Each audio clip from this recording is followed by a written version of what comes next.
Assalamualaikum warahmatullahi wabarakatuh. Perkenalkan, nama saya Dina Cayaningrum. Saat ini saya tercatat sebagai mahasiswa PPG dalam jabatan gelombang kedua dari jurusan Pendidikan Geografi Universitas Syekh Kuala.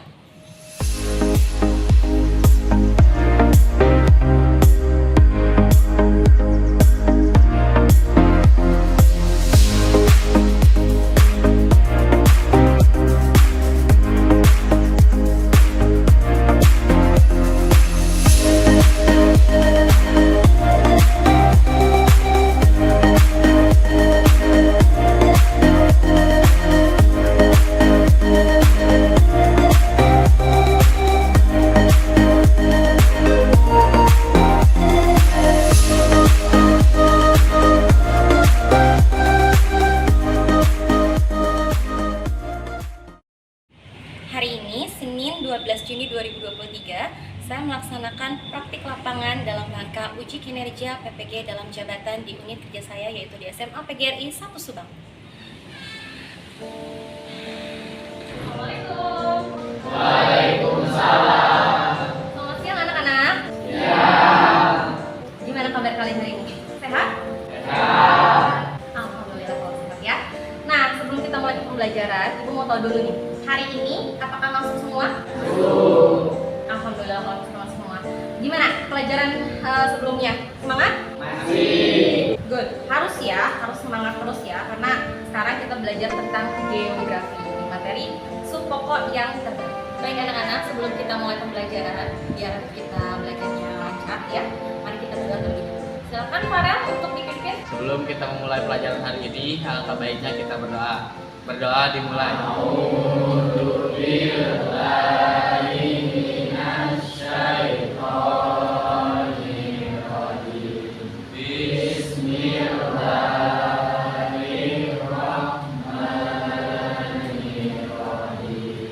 Ya anak-anak, kita bakal masuk ke topik yang baru di materi mitigasi bencana. Tapi sebelum kita masuk ke subtopik yang baru, Ibu mau tahu dulu tentang materi yang sebelumnya. Apakah masih ingat? Masih. Oke, kita belajar apa waktu minggu lalu? Oke, ada bencana apa aja? Sosial. Terus? Yes, terus? Oke, good. Nah, kalau misalkan bencana sosial, berarti bencana yang memang dilakukan oleh manusia. Seperti apa? Kemiskinan. Oke, terus? Korupsi. Yes, terus? Ya. Nah, jadi jenis-jenis bencana ini itu ada di lingkungan sekitar kita. Dan itulah tugas kita sebagai generasi penerus bangsa. Apakah kita bisa menghadapi masalah tersebut, ya, ataukah tidak? Tapi harusnya bisa, ya. Nah, baik, untuk materi sub yang baru, kita masih belajar tentang mitigasi bencana nih, tapi tentang penanggulangannya. Jadi gimana sih caranya kita menanggulangi bencana yang ada di Indonesia? Nah, sebelum ke sana, kalian bisa lihat di sini, ya. Tujuan pembelajaran yang akan kita pelajari hari ini adalah yaitu mempelajari tentang cara penanggulangan bencana di setiap jenis bencana alam. Kan kemarin kita udah bagi kelompok nih, ya. Nah, nanti kalian akan dibagi kelompok lagi untuk masing-masing tema yang berbeda, sehingga kalian bisa mencari tahu dan menganalisis bagaimana sih cara penanggulangan bencana di masing-masing bencana kalian. Oke?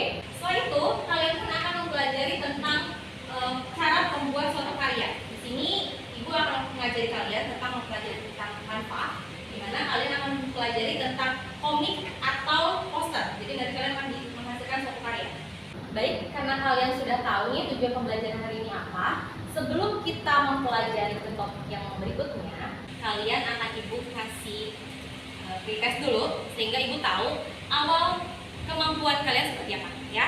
Kalian bisa klik link quizzes di bawah di atas ini. Tapi kalau misalkan kalian nggak bisa buka link quizzesnya, kalian bisa buka di Google Form. Sekarang akan Ibu sharekan di grup Salam Geografi, ya. Oke? Yuk, sudah Ibu kirim, silakan dicoba.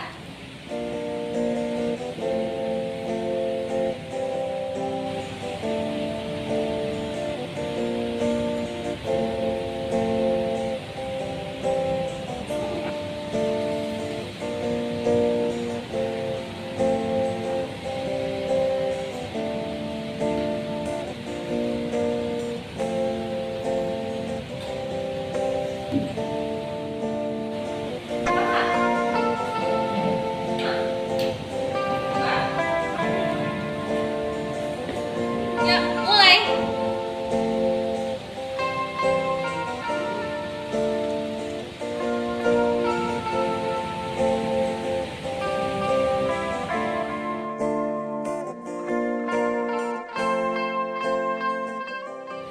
semua ya. Nah, kalian bisa lihat hasilnya di sini. Yang pertama ada Gisya. Ya, posisi pertama Gisya. Posisi kedua Linsulins. Siapa Linsulins? Lintang ya, pakai nama samaran. Yang ketiganya Yuda. Nah, di sini adalah jawaban kalian. Kalau yang hijau itu berarti betul. Ya, berarti dari nomor 1 sampai nomor 5. Yang hijau itu yang betulnya yang mana saja. Sedangkan yang merah yang dicapai ini itu adalah jawaban yang salahnya. It's okay, no problem. Apalagi yang masih ini ya, pada salah semua, nggak masalah. Ini masih pretest. Semoga nanti di post test kalian jauh lebih baik ya. Sekarang kita maju ke topik yang selanjutnya. Tapi sebelum itu kalian perhatikan video yang akan diputar ya. Nanti setelah video yang sudah kalian lihat di layar ini, silakan kalian simpulkan video ini menjelaskan tentang apa. Oke?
Dari hasil video yang sudah kalian tadi lihat, siapa nih yang mau memberikan statement atau memberikan kesimpulan dari isi video tadi? Cung. Oke, Farel silahkan. Jadi tadi kesimpulannya adalah menurut Bapak PPN Supandi, pesisir selatan Jawa berpotensi gempa maksimum 8,9 magnitudo. Hal ini disebabkan karena lempeng Indo-Australia dan subduksi lempeng Sunda. Lalu menyebabkan potensi tsunami sepanjang 34 meter yang dikarenakan yang dilakukan oleh dua cara, yaitu menurut seismikris dan sesar belakang. Lalu pantai besar Sumatera dan Jawa mengalami potensi tsunami karena celah seismik pecah. Periode ini memiliki periode 400 tahun. Sudah. Oke, terima kasih buat Farel yang udah ngasih kesimpulan dari hasil video yang sudah dilihat ya. Mungkin ada lagi yang lain? Tidak? Oke, baik, kalau gitu akan Ibu simpulkan dulu dari hasil video yang sudah dijelaskan tadi. Tadi Farel mengatakan bahwa menurut pakar Pak Pepen tadi ya dari BMKG bahwa potensi gempa yang bisa sampai 8,9 bahkan sampai 9 magnitudo itu diakibatkan karena adanya suatu guncangan besar atau patahan naik yang dinamakan dengan mega trust gitu. Mega trust. Mega artinya apa? Besar. Trust itu adalah dorongan naik. Jadi gempanya itu gempa dangkal, tapi karena berasal dari zona subduksi, masih ingat bahwa kita itu dikelilingi oleh 3 pergerakan lempeng tektonik. Yang pertama itu di bagian utara ada lempeng Eurasia, ya kan? Di sebelah timur ada lempeng apa? Pasifik. Dan di bagian selatan ada lempeng Indo-Australia. Nah, karena ketiga lempeng ini ya, bahwa Indonesia itu rawan akan yang namanya bencana, apalagi yang namanya bencana gempa bumi. Nah, aktivitas pergerakan lempeng tektonik ini itu tidak serta-merta diam saja. Setiap tahunnya dia bergerak sekitar 10 cm. Kecil ya Bu? Yes, tapi dampaknya yang sangat besar. Salah satunya megatrust tadi. Ya. Nah, pergerakan lempeng kalau kalian masih ingat ada yang namanya lempeng konvergen, ada yang namanya lempeng divergen dan transform, ya kan? Nah, yang tadi kalian sudah lihat videonya itu adalah akibat dari pergerakan lempeng konvergen, di mana zona subduksi itu berasal yang bergeraknya dari Indo-Australia. Jadi mulai dari Aceh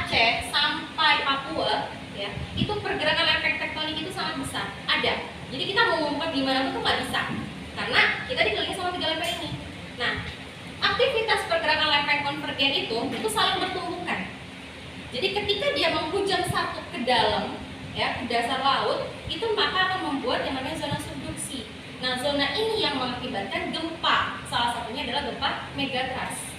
Nah, gempa megatrust ini tadi sudah dipaparkan sama Pak Pepen ya, bahwa ternyata itu periode 200 sampai 400 tahun. Nah, di periode 2000 tahun-tahun ini itu sebetulnya wajib ya, secara teori itu ada gitu, kemungkinan besar itu akan bisa terjadi. Kapan waktunya ya tidak ada yang tahu gitu ya. Tapi sebagai insan yang tinggal di Indonesia, maka kita setidaknya tahu cara penanggulangannya seperti apa. Jangan sampai kita belajar geografi, tahu tapi nggak diaplikasikan. Nah, jadi kita bukan cuma tahu aja, tapi ketika gempa itu terjadi, apa sih yang harus kita lakuin? Apalagi kalau misalkan gempa itu bisa berakibatkan tsunami. Sampai di sini dulu, bisa dipahami? Oke, it's good. Baik, kita ke selanjutnya. Tadi termasuk bencana geologi berarti ya, video yang sudah kalian lihat, bahwa bencana geologi ini bisa mengakibatkan rusaknya lingkungan sekitar, dapat menyebabkan kehilangan nyawa, kerusakan harta benda, dan gangguan sosial, bahkan psikologis ya. Nah, tadi kita sudah melihat video nih ya. Oh, ternyata kita mau tinggal di mana aja, Bu, itu kita rawan. Yes, bukan cuma dikelilingi sama 3 pergerakan lempeng, tapi kita pun dikelilingi sama yang namanya apa? Ring of Fire, cincin api dunia. Makanya mulai dari ujung Aceh sampai ujung Papua itu gunung-gunung ada. Akibatnya salah satunya karena tadi pergerakan lempeng konvergen. Jadi kalau misalnya lempeng konvergen tadi yang satu menghujam ke bawah bisa mengakibatkan gempa, yang satunya ketika menghujam ke yang lain itu bisa membentuk gunung. Nah, tapi gunungnya apakah dia bisa aktif, pasif, atau istirahat? Seperti Gunung Tangkuban Perahu yang ada di Kabupaten Subang, itu termasuk gunung istirahat. Dia dulu pernah meletus, tapi sekarang sedang dalam keadaan istirahat, tapi aktivitas vulkanismenya bisa terjadi. Nah, tapi kalau kita mau tinggal di Kalimantan, nah itu gunungnya bukan tidak ada, tapi karena termasuk ke dalam gunung tua ya, jadi dia itu sudah tidak akan menimbulkan aktivitas vulkanisme lagi. Jadi namanya adalah gunung mati ya. Nah, kita sebagai orang yang tinggal di Indonesia yang rawan akan bencana, nenek moyang kita dulu itu sudah mengetahui sedikitnya cara penanggulangan bencana atau yang disebut sebagai mitigasi bencana. Jadi di Indonesia sendiri ini, terutama di daerah-daerah suku Sunda, itu ada yang dinamakan dengan kampung adat ya. Jadi ada kampung adat Baduy, ada kampung Naga, ada Cikondang. Nah, itu adalah salah satu kampung yang ada di suku Sunda, di mana mereka itu masih menanamkan ya ajaran-ajaran nenek moyangnya terlebih dahulu. Nah, itu dinamakan sebagai kearifan lokal. Jadi kearifan lokal itu apa? Bisa kalian baca di sini ya. Arti itu cerdas, pintar, cerdik, pandai terhadap apa? Terhadap segala sesuatu yang bisa menempatkan pada tempatnya. Gitu. Nah, kemudian ada apa lagi? Lokal. Lokal itu berarti lokasi suatu tempat yang luasnya terbatas. Nah, jadi kearifan lokal itu adalah ilmu pengetahuan yang memang sesuai dengan strateginya, yang bisa ditempatkan sesuai pada tempatnya. Jadi kearifan lokal di kampung-kampung adat tersebut itu bisa memitigasi bencana sesuai dengan daerahnya masing-masing. Ya, kalian bisa lihat di sini salah satunya adalah kampung adat, yaitu dinamakan dengan kampung adat Kampung Naga. Kampung Naga ini berada di Kecamatan Salau, dia adanya di Kabupaten Tasikmalaya. Nah, ini gambarnya ya. Kalau kalian lihat di sini mungkin agak kecil, tapi nanti kalian bisa lebih memperdalamnya di bahan ajar yang sudah ibu sharekan waktu semalam. Jadi kampung adat ini dia bentuknya rumahnya itu seperti naga. Jadi bangunannya itu seperti naga, yang dimana atapnya itu berbeda sama kita. Kalau kita atapnya dari genteng ya. Nah, kalau mereka enggak, mereka didapat dari ijuk yang warnanya itu hitam dan sejajar seperti naga. Makanya disebut sebagai kampung naga.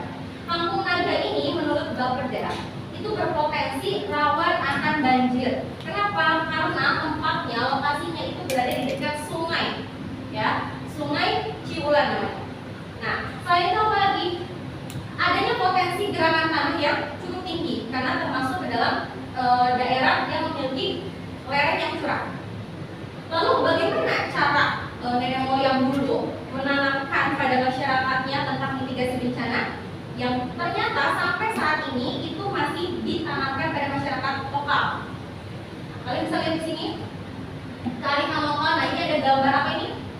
Sawah ya, sawahan. Terus di sebelah sana ada perkebunan. Jadi masyarakat lokal di Kampung Naga itu membuat lahan sawahnya itu berundang-undang, apa yang disebut sebagai pola grid.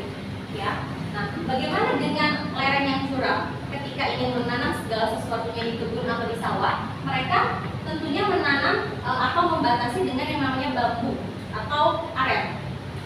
Kemudian apalagi ketika mereka membuat rumah, ya, itu ada perbedaan dengan yang namanya rumah di penduduk sekitar kita. Ya, jadi kalau misalkan di mereka itu dibedakan yang namanya zona bersih dan zona kotor. Jadi zona bersih itu adalah khusus untuk pemukiman warga. Jadi kalau misalkan yang secara alaminya lahan tersebut sudah dijadikan kebun, maka nggak boleh dibangun rumah. Kalau di kita kan beda, di kota kan beda, ya. Masyarakat kota itu ketika berpikiran bahwa hal tersebut lahannya bisa dialihfungsikan, maka mereka akan membangun hal itu. Nah, mereka lupa bahwa dengan mengalihfungsikan lahan itu bisa berakibat pada bencana. Nah, beda halnya dengan Kampung Naga. Jadi ketika mereka membangun rumah, fondasi pun ya nggak seperti di rumah kita, pakai tembok, pakai tiang-tiang beton, gitu ya. Kalau mereka enggak, mereka pakai bambu, pakai aren. Ya, nah itu justru ternyata lebih kokoh ketika bencana terjadi, seperti salah satunya bencana angin puting beliung, gitu ya. Kemudian bambu, ya, kirai itu apa namanya, manfaatnya apa? Itu lebih kokoh ketika gempa terjadi. Nah, ketika membangun rumahnya pun atapnya itu lebih tinggi, sekitar 15 cm. Kenapa? Supaya ketika hujan itu turun, ya, itu nggak akan masuk ke dalam rumahan, tapi akan meneruskannya sampai ke lorong-lorong drainase yang ada di sekitar tersebut, di mana nanti hujan itu akan meneruskan ke sungai Ciulan tadi. Nah, jadi sama aja seperti di sekolah kita. Sekolah kita kan nggak punya lahan tanah ya, nah, tapi kita punya saluran drainase khusus di lorong sebelah bawah. Itu ketika hujan turun, maka akan diteruskan ke sana, sehingga air tidak akan terlalu meluap, gitu ya. Nah, inilah salah satu kearifan lokal yang ada di kampung adat, termasuk kampung Baduy, ya, Cikondang itu sama. Mereka betul-betul menanamkan kearifan lokal yang dimana itu tradisi nenek moyang, tapi masih dipertahankan sampai sekarang. Bisa dipahami? Nah, selain kearifan lokal yang ada di kampung adat, itu kan mereka bisa menanamkannya karena mereka masyarakat lokal. Sedangkan kita itu tinggal di perkotaan, ya kan? Kemudian apa sih yang harus kita ketahui? Cara penanggulangan bencana seperti apa? Di sini ada 3 tahap penanggulangan bencana. Yang pertama ada yang disebut sebagai pra-bencana. Berarti sebelum bencana terjadi, apa yang harus kita lakukan? Saat atau tanggap darurat ketika bencana itu terjadi, apa yang harus kita lakukan? Kemudian ketika bencana itu sudah selesai, pasca bencana, apa juga yang harus kita lakukan? Nah, sebagai masyarakat yang memang tidak tinggal di kampung adat, maka tugas kita adalah mencari tahu. Ya, kalian silakan analisis ini di AKPD masing-masing. Nah, nanti kita akan bentuk kelompok, ya, di AKPD masing-masing. Kemudian kalian diskusikan dengan teman satu kelompok kalian. Nanti setelah selesai mengajarkan AKPD, baru nanti Ibu akan memberikan arahan yang selanjutnya. Nah, ini sudah Ibu bagi kelompok, ya, dari kelompok 1 sampai kelompok 6. Masing-masing anggotanya kalian sudah lihat, ya. Silakan untuk berkumpul dan berdiskusi dengan kelompok masing-masing. Siap? Siap, Bu.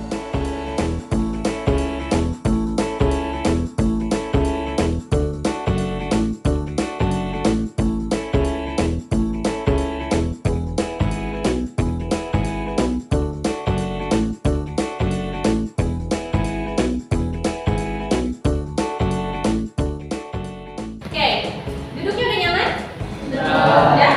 Kalau gitu Ibu bagikan AKPD-nya, ya, untuk bisa kalian diskusikan bersama teman satu kelompok kalian. Oke, kelompok 1, kelompok 2, kelompok 3, kelompok 4, kelompok 5, kelompok 6. Ya, silakan kalian diskusikan, kemudian kalian bagi-bagi ya tugasnya. kalian boleh tanya sama ibu, ya.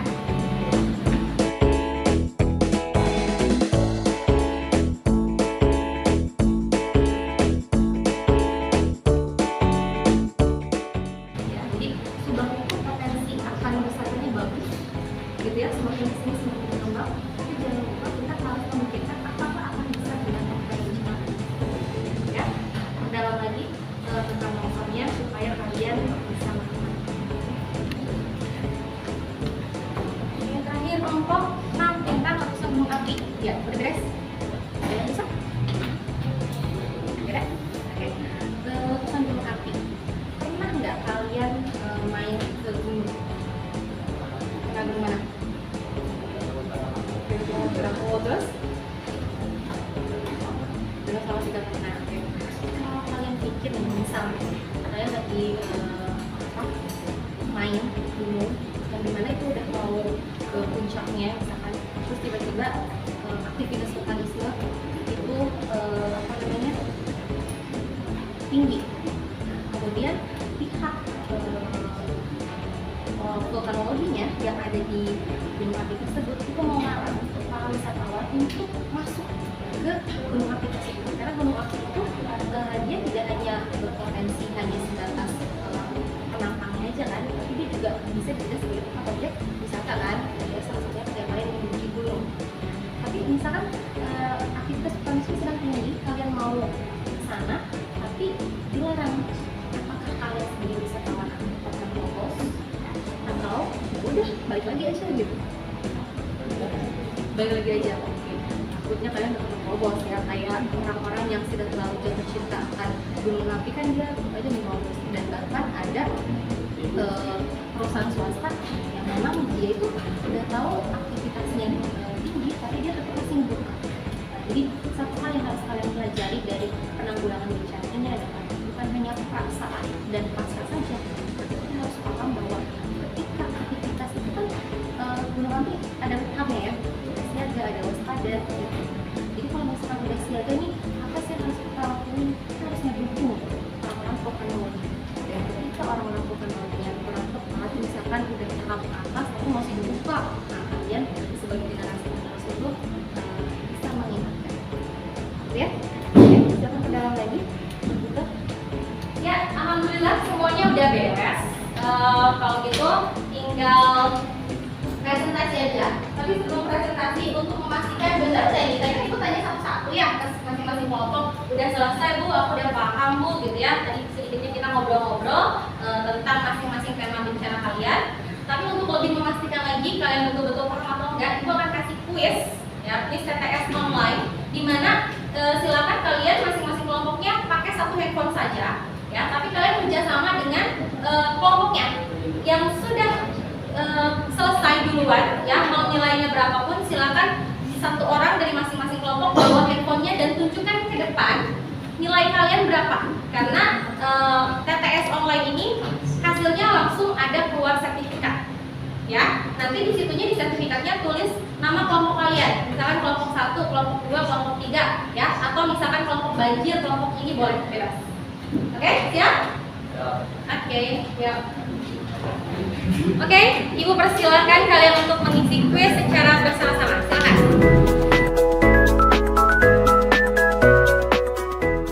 Ibu keluarkan ya. Jadi nanti kalian akan melihat skor paling tingginya siapa. Oke.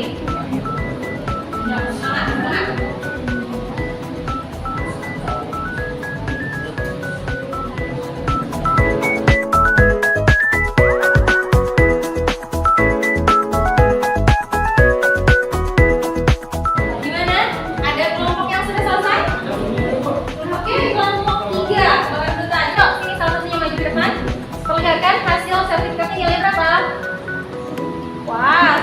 Good job. Itu karena dulu udah ada satu kelompok yang selesai semua dan hasilnya 100 ya. Oke, karena udah ada satu kelompok yang berhasil dapat 100 poin dan lebih dulu dari kelompok 3 ya. Yang lainnya, Ibu mau tahu dulu nih skor kalian berapa. Yang belum disubmit aja dulu. Terus keluar sertifikatnya hasilnya berapa ya. Yang kelompok 1 berapa hasilnya? 100. Wah, tapi telat ya karena udah kedua tapi akhirnya bisa selesai. Oke, bagus. Kelompok 2 50. Oh, belum beres, gak apa-apa ya. Nanti juga dipelajari lagi aja. Kelompok 4 berapa? 70 pas KKN banget. Oke, gak masalah. Bagus. Kelompok 5 dapat berapa? 70 juga. Oke, bagus. Kelompok terakhir 6 100 juga. Oke, tapi karena telat ya dua kelompok ini tetap yang kesatunya adalah kelompok 3. Oke, tapi nggak masalah, sampai sekarang kalian udah bisa sampai ke tahap ini. Oke, karena tadi masih ada kelompok-kelompok yang di bawah 100 ya, lebih baik kita bahas bersama-sama biar kalian tahu masing-masing jawaban di setiap kotak teka-teki silang ya. Nah, untuk perwakilan dari kelompok 3 boleh siapa yang mau maju ke depan untuk ngebahas bareng-bareng dan kasih tahu sama temannya. Yuk, siapa kelompok 3? Oke, Farel boleh, silakan maju. Ya, silakan pakai mouse-nya ya. Nah, silakan isi dari nomor 1 sampai nomor 10 ya. Di sini pertanyaannya apa, Farel? Salah satu tahapan dalam pasca bencana. Oke, ada yang tahu? Ya, Farel? Rehabilitasi, coba betul nggak? Oke, betul. Rehabilitasi, betul. Yes, yang selanjutnya boleh yang mana aja? Ya, pertanyaannya apa? Rangkaian peristiwa yang mengancam dan mengganggu kehidupan dan kehidupan masyarakat. Oke, siapa yang mau jawab? Bencana. Bencana, coba. Betul nggak? Bencana, betul. Next. Badan Nasional Penanggulangan Bencana. Nah, berarti ini tinggal singkatan kan? Berarti NPB, betul. Nomor 4. Peristiwa bencana alam yang terjadi ketika aliran yang berlebihan merendam daratan. Ah, apa namanya? Banjir, betul. Cobain. Good. Next. Upaya memperkecil jumlah korban jiwa dan kerugian akibat bencana alam. Oke, namanya? Mitigasi. Mitigasi, betul. Ya. Serangkaian gelombang di badan air yang disebabkan oleh perpindahan sejumlah besar air, umumnya di lautan atau di danau besar. Oke, namanya? Tsunami, betul. Ya, 4 tahun lagi. Gerakan tanah. Longsor. Gampang kan? Tingkat status aktivitas gunung api dan respon masyarakat ada perakiraan aktivitas akan berlanjut ke letusan. Siaga. Oke, siaga. Cobain. Betul. Lempeng tektonik yang berada di dasar laut Samudra Pasifik. Namanya? Oke. Sip. Terakhir. Gunung api dalam bahasa Inggris. Oke, bahasa Inggrisnya? Volcano. Yes, wah, 100 ya. Oke, terima kasih buat Farel ya. Untuk kelompok-kelompok yang belum 100 nggak perlu khawatir. Nanti ibu kasih quiz-quiz yang selanjutnya yang bisa kalian mainkan ya. Ya, boleh Farel tutup lagi. Terima kasih. Nah, ini adalah salah satu kuis yang aku sukai gitu ya. Karena sebuah kalian kalian bisa poster ataupun komik digital dengan menggunakan Canva atau aplikasi lain yang memang kalian mumpuni. Silakan diskusikan dulu sama kelompoknya. Setelah diskusi, kemudian kalian step-stepnya, langkah-langkahnya apa dulu yang harus kalian kerjakan, karena isi poster tersebut atau isi komik tersebut harus terhubung dengan masing-masing tema yang ada di LKPD kalian masing-masing. Ya, bisa dipahami dulu sampai sini? Oke, kelompok 1 ibu tanya dulu deh, mau bikin poster atau komik? Udah kebayang belum? Udah apa? Poster. Kelompok 2? Poster. Kelompok 3? Poster. Kelompok 4? Poster juga. Kelompok 5? Kelompok 6? Oke, kalau gitu semuanya bikin poster. Mungkin karena poster jauh lebih cepat gitu ya. Nah, boleh silakan, asal isinya harus sesuai dengan tema masing-masing ya. Silakan ibu beri waktu sekitar 10 menit dari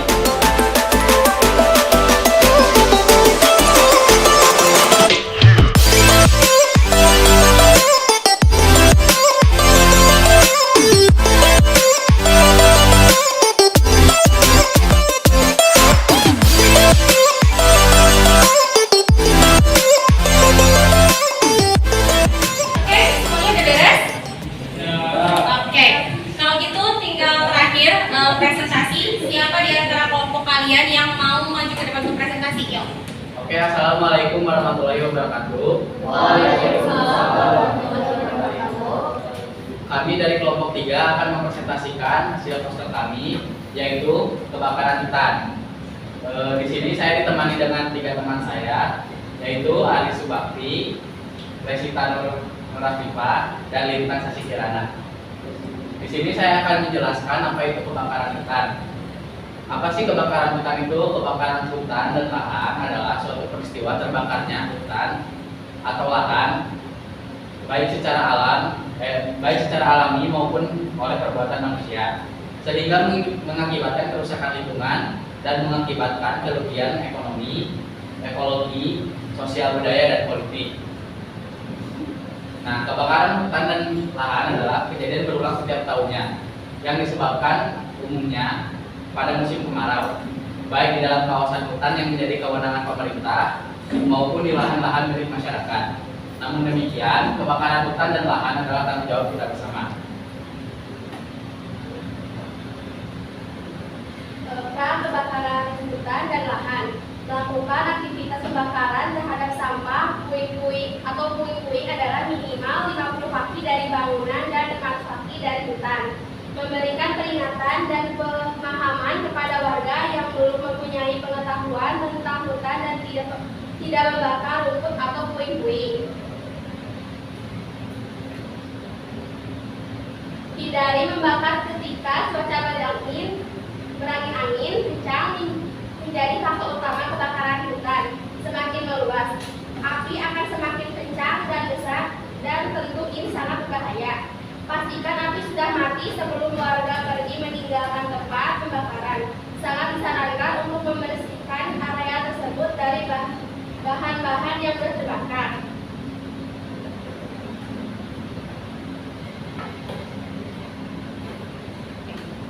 Saat kebakaran hutan dan lahan, apabila tidak memiliki kepentingan dan keluar rumah. Kedua, tinggal di dalam rumah, tutup segala akses udara berasap yang bisa masuk ke dalam rumah dan jaga udara dalam ruangan sebersih mungkin. Yang ketiga, nyalakan air conditioner atau AC. Jika tidak memiliki AC dan terlalu pengap untuk tinggal di dalam rumah, carilah perlindungan di pusat. Yang keempat, segera periksa ke dokter bila memiliki gangguan jantung atau paru-paru. Yang kelima, cukupi asupan air putih, buah, dan makanan bergizi. Yang keenam, lindungi lubang pernapasan dengan masker jika beraktivitas di luar ruangan. Cuci tangan dan wajah sesudah beraktivitas di luar ruangan. Yang terakhir, bila api terus menjalar, segera laporkan kepada posko kebakaran atau pihak terkait. Lalu ada tahapan yang terakhir, yaitu pasca kebakaran hutan. Tahapan yang pertama yaitu pengumpulan bahan keterangan atau yang disebut juga bucket. Bucket ini dilakukan oleh pengecekan lapangan pada area yang terbakar dengan menggunakan data titik panas yang terpantau, pengumpulan jumlah tanah, tumbuhan, dan bukti lainnya di area yang terbakar. Lalu tahapan yang kedua yaitu identifikasi. Nah, identifikasi ini dilakukan untuk mengetahui nih penyebab kebakaran, luas terbakar hutan, tipe vegetasi yang terbakar, serta pengaruhnya terhadap lingkungan dan ekosistem. Yang ketiga yaitu monitoring dan evaluasi. Nah, monitoring dan evaluasi ini dilakukan untuk memantau kegiatan pengendalian kebakaran yang telah dilakukan dan perkembangan area bekas kebakaran. Yang keempat, ada rehabilitasi. Rehabilitasi yaitu pemulihan kawasan bekas kebakaran dengan mempertimbangkan data dan informasi yang diperoleh dari tahapan identifikasi tadi. Yang terakhir yaitu penegakan hukum. Penegakan hukum ini kegiatan pengumpulan bahan dan keterangan yang berkaitan dengan terjadinya pelanggaran sebagai bahan hukum. Oke, jadi sekian untuk presentasi kami. Mohon maaf bila ada salah kata. Wassalamualaikum warahmatullahi wabarakatuh. Waalaikumsalam warahmatullahi wabarakatuh. Oke, sebelum selesai apakah ada yang mau menanggapi dulu? Tidak. Tidak. Baik, silakan boleh kembali ke tempat masing-masing.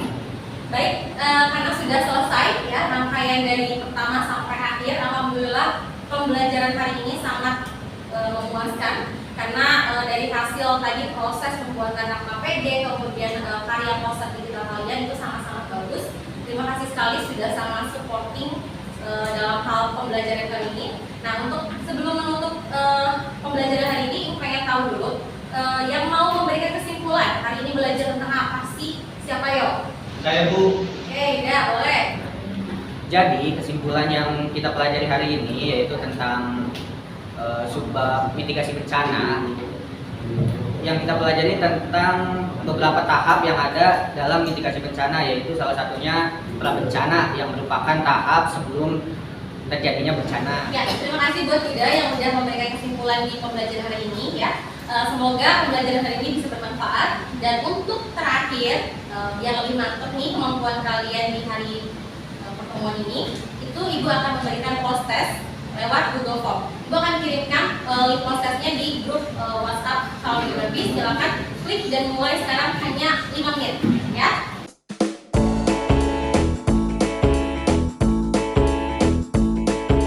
Oke anak-anak, terima kasih sudah mengisi link post testnya. Nanti Ibu sampaikan hasil post test kalian berapa ya di grup. Untuk hari ini cukup sekian dulu pembelajaran kita hari ini. Alhamdulillah sangat bermanfaat dan semoga bisa diaplikasikan dalam kehidupan sehari-hari ya, terutama gimana cara penanggulangan bencana ketika bencana masing-masing tema kalian itu terjadi. Oke, anak-anak, sampai ketemu di minggu depan ya di pembelajaran selanjutnya di materi kebudayaan.